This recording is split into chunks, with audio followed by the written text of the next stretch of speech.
नमस्कार, दोपहर के 1 बजने वाले हैं। वक्त है अपना बिहार का और मैं हूं आपके साथ विभा उपाध्याय। मुख्यमंत्री नीतीश कुमार आज अल्पसंख्यकों से संवाद करते नजर आए। पटना के बापू सभागार में आयोजित बिहार राज्य मदरसा शिक्षा बोर्ड के शताब्दी समारोह के दौरान मुख्यमंत्री नीतीश कुमार की तरफ से बड़ा बयान दिया गया। किसी भी समस्या की अनदेखी नहीं की जाएगी। सीएम ने बापू सभागार में मौजूद मुस्लिम लोगों से आग्रह किया, पहले की सरकार और आज की सरकार के कामों को आप जरूर देखिए। हम तो गए थे उनके साथ, लेकिन उन्होंने कुछ नहीं किया, तो हमने उनका साथ छोड़ दिया। आज भी वो लोग कुछ नहीं कर रहे हैं। आप दोनों के कामों की तुलना जरूर कीजिएगा, इन कामों को जरूर देखिए। नीतीश कुमार ने कहा कि मुस्लिम वर्ग के छात्रों और छात्राओं की पढ़ाई लिखाई के लिए भी कई योजनाएं लागू की गई हैं। पहले अल्पसंख्यक कल्याण विभाग का बजट महज 3 करोड़ 54 लाख रुपए के आसपास था, लेकिन आज इसे बढ़ाकर 1080 करोड़ रुपए किया गया है। मुख्यमंत्री ने भरोसा दिलाया कि अल्पसंख्यक समाज की किसी भी परेशानी, किसी भी समस्या को अनदेखा नहीं किया जाएगा। उन्होंने कहा कि कोई दिक्कत हो बताइए, उसका समाधान अवश्य होगा। 2004-05 में अल्पसंख्यक कल्याण विभाग का मात्र 3054 लाख रुपए था और उसके लिए हम लोगों ने इतना बढ़ाया कि अब आप जानते हैं कि उनके लिए 1080 करोड़ रुपए हो गया। तो ये सब काम हम लोगों ने माइनॉरिटी के लिए, मुस्लिम के लिए करना शुरू किया। साथ ही मुस्लिम वर्ग के युवक युवतियों को रोजगार शुरू करने के लिए कई तरह से मदद की जा रही है, हर प्रकार से। कहीं कोई दिक्कत के बारे में पता चले, मैं तो आप लोगों को कहूंगा कि कहीं तरह से कोई दिक्कत हो और तुरंत भिजवाइए। हम लोग एकदम सबके हित में काम करेंगे। ये काम हम लोगों के लिए पूरे तौर पर है। आज इस बात का तो ध्यान रखना ही है कि पहले कोई काम नहीं किया, हम लोग काम किए हैं, तो जैसा करिए अच्छा रहेगा। आप लोग सोचिए कि हम लोग काम किए हैं और कभी भी कोई तरह की दिक्कत नहीं हो तो उसके लिए हम लोग करते रहेंगे। लेकिन जो लोग हैं जो दोनों को देखिएगा, पहले कुछ नहीं किया, आए वो जो बर्बाद दिए तो फिर बाद में तो गड़बड़ किया तो हम तो अलग हो गए, तो वो लोग भी कुछ नहीं किया। अब चाहे जितना इधर उधर अंड बंड बोलते रहे, लेकिन कभी कुछ नहीं किया। तो इन सब चीजों को ध्यान दीजिए कि हम लोगों ने पूरा का पूरा सब तरह से काम किया है। इसीलिए आप जब बुलाए हैं और इतना खुश है, मुझे बड़ी खुशी हो रही है। बिहार में आज नेशनल इन्वेस्टिगेशन एजेंसी यानी कि एनआईए पूरी तरह से एक्टिव मोड में है। हाजीपुर से मोतिहारी एनआईए की अलग अलग टीमों ने छापेमारी की है और वैशाली के हाजीपुर में एनआईए की टीम सुबह 5 बजे ही पहुंच गई और डाक बंगला रोड में राजू राय के घर में तलाशी शुरू कर दी गई। 2 तस्वीरों के जरिए आप इसे समझ सकते हैं। एक्सक्लूसिव तस्वीरें इस वक्त आपके टीवी स्क्रीन पर। हाजीपुर की पहली तस्वीर, जहां पर एनआईए की टीम की तरफ से दबिश दी जा रही है। राजू राय का ये मकान हाजीपुर में। मोतिहारी की तस्वीर देखिए, जहां पर टीम की मौजूदगी और कुख्यात राहुल के घर पर इस वक्त टीम की मौजूदगी भी है और ये माना जा रहा है कि अवैध हथियार के मामले में एनआईए की टीम ने ये दबिश दी है। मुजफ्फरपुर में पिछले दिनों AK-47 हथियार मिला था और उसी सिलसिले में छापेमारी की बात कही जा रही है। डाक बंगला के अलावा घोसवर में भी एनआईए की टीम छापेमारी करती हुई नजर आई। वहीं मोतिहारी में एनआईए की टीम की दबिश की तस्वीरें आपके सामने। कुख्यात अपराधी राहुल मुखिया के घर पर छापेमारी को अंजाम दिया जा रहा है। गोविंदगंज के खजूरिया गांव में राहुल मुखिया का ये घर है। बहादुरपुर पंचायत की मुखिया ज्योति कुमारी का पति राहुल मुखिया, जिसके घर पर इस वक्त टीम दबिश देती हुई। और बड़ी खबर पटना से आ रही है। कोचिंग संस्थान में छात्रों का जोरदार हंगामा देखने को मिला है। छात्रों का कोचिंग पर पथराव और हंगामा इस वजह से छात्रों का आरोप है कि भाई मोटी रकम फीस के तौर पर ली जाती है, लेकिन पढ़ाई नामात्र की होती है। एसकेपुरी के बोरिंग रोड की यह घटना कोचिंग के ऑपरेशन हेड की सफाई हालांकि जरूर सामने आई। असामाजिक तत्वों पर पथराव करने का उन्होंने आरोप लगाया है। शिक्षकों को बदनाम करने की साजिश से बताया। एसकेपुरी के बोरिंग रोड की यह घटना, जिसमें कोचिंग के ऑपरेशन मैनेजर का ये कहना है। जरा तस्वीरें सबसे पहले देख लीजिए। दो तस्वीरों में आपको हालात समझ में आ रहे होंगे। पहली तस्वीर छात्रों का ये बड़ा हुजूम जो इस वक्त दिख रहा है। दूसरी तस्वीर में वो छात्र जो चोटें भी हुए हैं, जख्मी हैं। कई छात्रों के कपड़े फटे हुए नजर आए और आने नहीं दे रहा। और चलिए अब आपको सीधे लिए चलते हैं न्यूज 18 के खास कार्यक्रम शीर्ष शक्ति में। Because he's a politician in its sense, he said that Remy, now since we know that we are all surrounding as the politics goes, and if you see me, like today somebody sees me that, madam, I have seen you in all the news coverage. Instead of being happy, you believe me, I get scared because I am depicted for all the wrong reasons. Of being a chief minister's wife, how can you become an entrepreneur?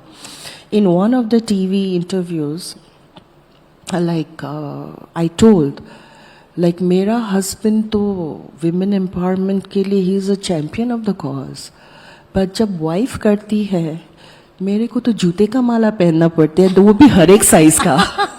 Name it, and I have all the sizes in my and that is where the you can say it a beauty, you can say it a irony, you can say it a struggle. Yes. That is where it lies. That is what I want to say. Like, it's a moment where you cherish being his wife. Sometimes it's a rope that pulls you back, but that is the struggle and the celebration of being a celebrity's wife. That's what. I would think that, I would say that he's a celebrity's husband, at least in Guwahati and Assam. Because you're quite a celebrity in your own right. I am, thank you. Of course, exactly. So this is the humility, right, that women deal with. We're always living with an imposter syndrome, that, right? We're always fighting that self-doubt. Sangeeta ji, what does power mean for you? You know, at the moment, like you said, that you are accessible, you want people to come and approach you, and the fact is also that people might approach you because they want to get something done. So, you know, where do you draw the line, and what does power signify for you? Power to me is that license which, you know, gives you the authority, the right to be the change that you want to see in the society. Power should never be to impose power. It should always be to empower others. Or power, in my right, I have no power. I'm only talking about power as general. So the session is Fabulous Lives of Powerful No, Wives, but I and she's never, saying she has no power. No, I have no power and I remain very humble as a LG's wife. लेकिन मैं एक चीज़ को बहुत मानती हूँ कि power का कभी नशा नहीं चढ़ना चाहिए, क्योंकि नशा जिस चीज़ का भी हो बहुत जल्दी उतर जाता है. So a powerful person has to remain humble, approachable, polite, listen to people's voice. दुनिया में बहुत दुख दर्द है, अगर आप भी अपना पावर इम्पोज करने लगे कि तुम कुछ नहीं हो, मैं सब कुछ हूँ, मैं सब जानता हूँ. It doesn't work like that. So power has to be humbling. For me, that is power. You are powerful only when you're humble. If you're arrogant, you're not powerful. You're arrogant. That's a wonderful, wonderful takeaway, really. Thank you for saying that. Riniki ji, in the power dynamics at home, both of you are very powerful personalities. How does that work out? Who calls the shots at home? Okay. So it has gone. Basically, both of us, we are very strong-headed in the sense. So what we have a very lines defined that I will not enter your assembly, you don't enter my home. Okay. So, and it happened with a very interesting story. So Hemanta was a Vastu freak. Okay. And I don't believe in Vastu. I need a good house that needs to be very beautiful and it has to have the aesthetics on the right sense. We had a dining table, so I have placed it very aesthetically in one club. In the morning I place and go to the office, and evening again it turns around in a different place. Again the next day I come in the morning, again in the evening. We had a tussle for 1 month like that. And every day, Hemanta, he doesn't speak to me, neither I speak to him directly, but we turn the tables. And then after 1 month, we finally came to a conclusion it should be in the middle of the house. So, and both of us, neither of them eat in that dining table, but it is a vast.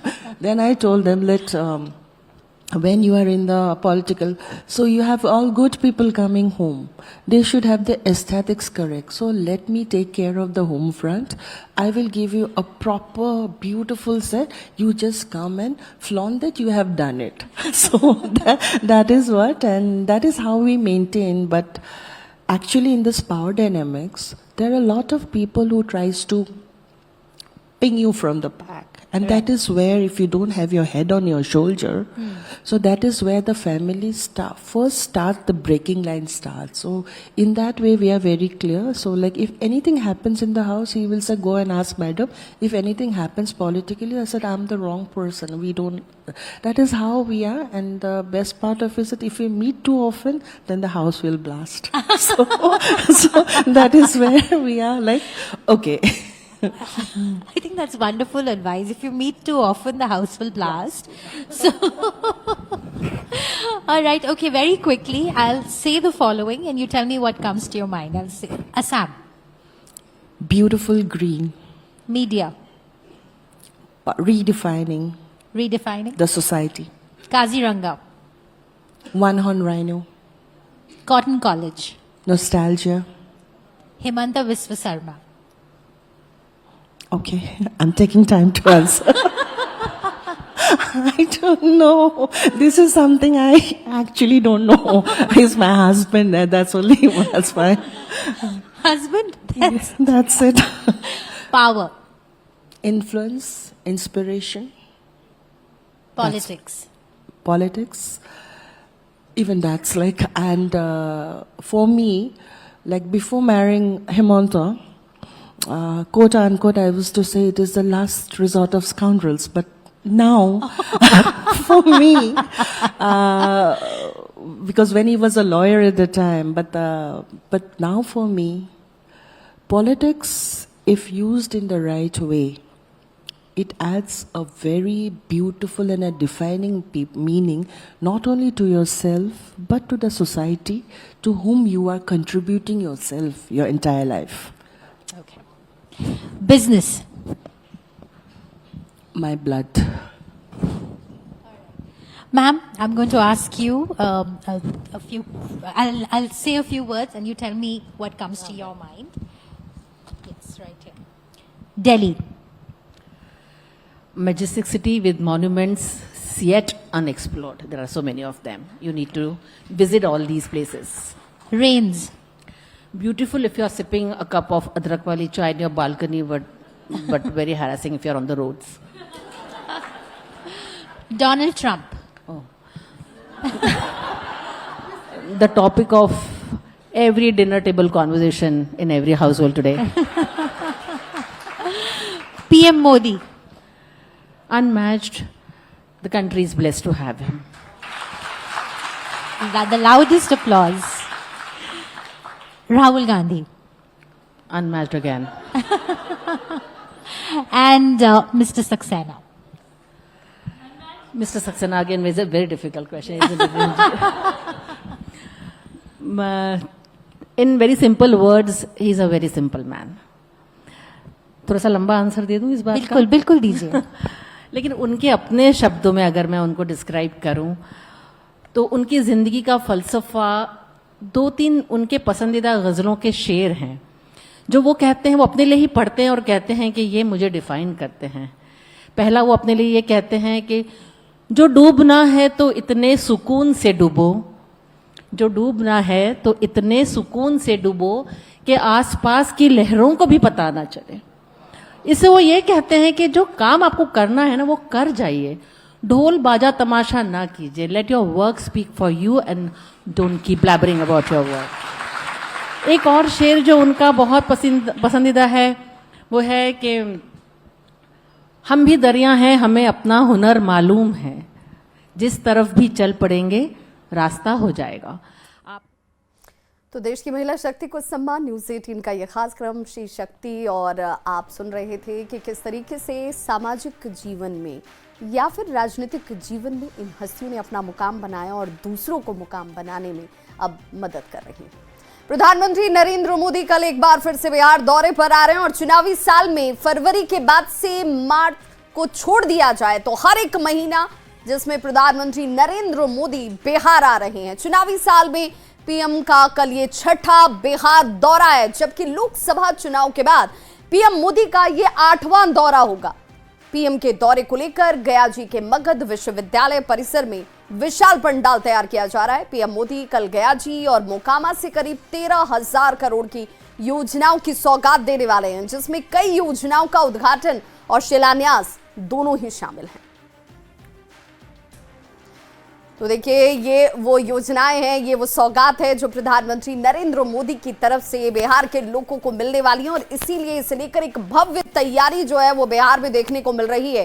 तैयारी के साथ साथ सुरक्षा इंतजाम चाक चौबंद और कई योजनाओं का उद्घाटन और शिलान्यास, जिससे बिहार को एक रफ्तार और मिलती नजर आएगी। कल यानी कि 22 अगस्त को प्रधानमंत्री नरेंद्र मोदी गया जी में होंगे। पीएम करोड़ों की योजनाओं का शिलान्यास करेंगे, जिसे लेकर तैयारियां लगभग पूरी कर ली गई हैं। डॉग स्क्वाड और एसएसबी टीम के जवानों ने कार्यक्रम स्थल का निरीक्षण किया, जिसके बाद डीएम और एसएसपी ने कार्यक्रम स्थल पर जाकर तैयारियों की जानकारी ली। उन्होंने सुरक्षा को लेकर भी सख्ती बरतने के निर्देश दिए। मुख्यमंत्री जी का 22 तारीख को आगमन है, साथ में माननीय मुख्यमंत्री जी भी रहेंगे और कई केंद्रीय मंत्रीगण रहेंगे। बड़ी संख्या में योजनाओं का उद्घाटन भी है, शिलान्यास भी है, ट्रेनों को हरी झंडी भी दिखाई जाएगी, तो उसकी तैयारी चल रही है। जो भी सुरक्षा के मानक हैं उनके अनुसार हम लोग की तैयारी चल रही है। इसके साथ ही साथ जो सभा स्थल पे आने जाने वाले जितने सारे लोग हैं और जितने रूट्स हैं उस पर भी हम लोग का डेपुटेशन रहेगा। तो इस बुलेटिन में बस इतना ही, लेकिन न्यूज़ 18 बिहार झारखंड पर खबरों का सिलसिला लगातार जारी है।